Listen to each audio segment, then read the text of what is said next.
A holiday weekend becomes a cause for concern during a pandemic. After hundreds of people held a party at Bandimere Speedway with no one to break it up, we're asking the state how they plan to prevent events like this from accelerating the spread of the virus. Plus, the president orders companies to stop taking Social Security taxes out of your paycheck. But 48 hours after it takes effect, confusion lingers about who's even participating. And we're following multiple breaking stories at 5, including a deadly plane crash in Brighton and reports of a preteen attacked for political beliefs. All right, want to get right to those two developing stories. First in Brighton, where the pilot of a single-engine plane died in a crash just after noon today. That plane crashed near 160th and Gun Club Road, and witnesses say they heard the plane stall shortly after takeoff and then watched the plane spiral downward. The pilot has not been identified. And in Boulder, reports that a woman attacked a 12-year-old because of his Trump sign. Thanks for joining us tonight. I'm Ann Trujillo. And I'm Shannon Ogden. Glad you're here tonight. Boulder police say the woman rode by the child on her moped, saw the sign, turned around, and then started assaulting him, trying to rip the sign away. The incident happened Monday, and the case is now under investigation. Tonight, the story attracted the attention of the Trump Victory Committee, and their statement reads in part, Joe Biden and Colorado Democrats need to disavow this act of hatred and violence on a child.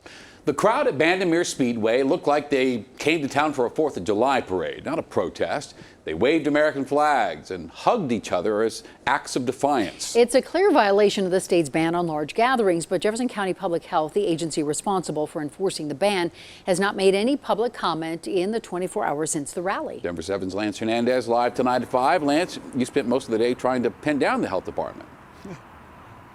A spokeswoman told me on the phone that they're looking at all the legalities. Now, we know that both the health department and Bandimere Speedway were in court earlier this summer over a disagreement about COVID-related restrictions and a request for an injunction. And with looming litigation, the health department likely wanting to be very careful about what it says and when. Now, we do know that the event that happened here yesterday was a political rally.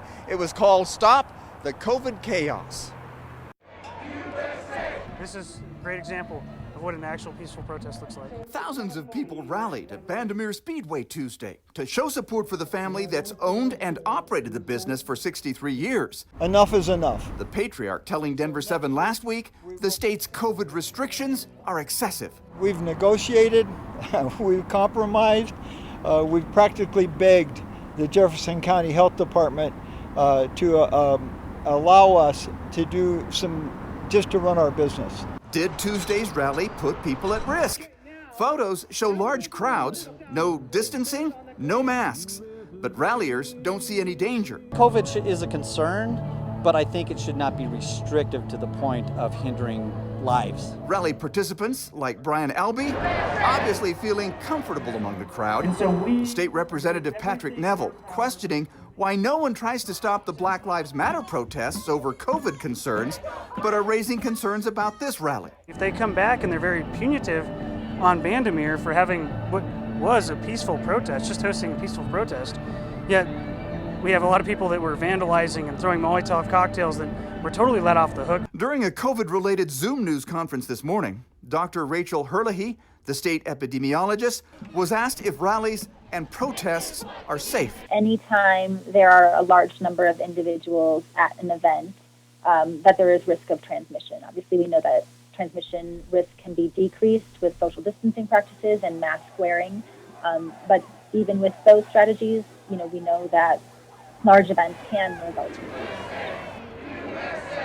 Now, we also reached out to the Bandimere's attorney to ask for comment about this story. We haven't heard back from him either.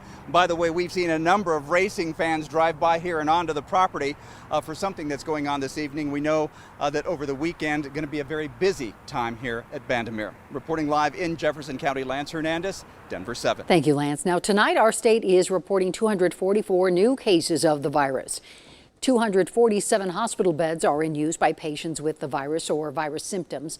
But I want you to look back at that second small bump on the graph. Those are the 3 weeks following the 4th of July. During that time, the number of people hospitalized per day doubled from what we saw in the month of June. And those numbers have state leaders concerned about Labor Day weekend. During a normal week, Coloradans social distance at a rate of about 79%. But during past holiday weekends, the social distancing rate goes down to 42%. And Here's why that matters. At our current social distancing rate, our case count will stay about where it is. If social distancing drops over the Labor Day holiday, state leaders say we should expect a large spike in cases. So bottom line, just stay safe and do wear your mask. The president's payroll tax deferral is now in effect, which means you may get a little extra money in your paycheck. Or not, depending on your company. And even if you do get that extra money, you probably will have to pay it back eventually. And Denver7's Jessica Border will break this complex program down for us tonight. If you make less than $4,000 per paycheck, you may see a little extra money in your account, and who doesn't need that right now? But payroll professionals I spoke with say it's important to look at this tax deferral as a short-term loan, not forgiveness. Everyone is, I think, obviously and rightfully concerned that they're going to have to pay this money back eventually. Companies can choose to stop withholding Social Security taxes starting September 1st through the end of the year. To pay it back, you will start seeing even less money in your check starting in January. Your employer will have to double the payroll tax withholding in every paycheck to meet the April 30th tax deadline. Think of it this way. If you make $1,000 a week and then take out 10% for income taxes, you'll get the full $1,000 between now and the end of the year. But you'll only get $800 weekly at the start of next year until your tax burden is repaid. Confused? Well, so are companies. It's impossible really to write the software to reduce the tax payment. The U.S. Chamber of Commerce and more than 30 industry groups sent a letter to Congress warning that the deferral imposes a serious hardship on employees and said many businesses will choose not to implement it. To further complicate things, companies are responsible for paying the taxes back, leaving them on the hook if an employee quits. I'm not sure this is going to be used universally just because of the confusion and the concern about whether they'll have to pay this money back or not. Adding to the uncertainty, President Trump said if he was reelected, he would forgive the debt. But he can't do that. Only Congress can. Jessica Porter, Denver 7.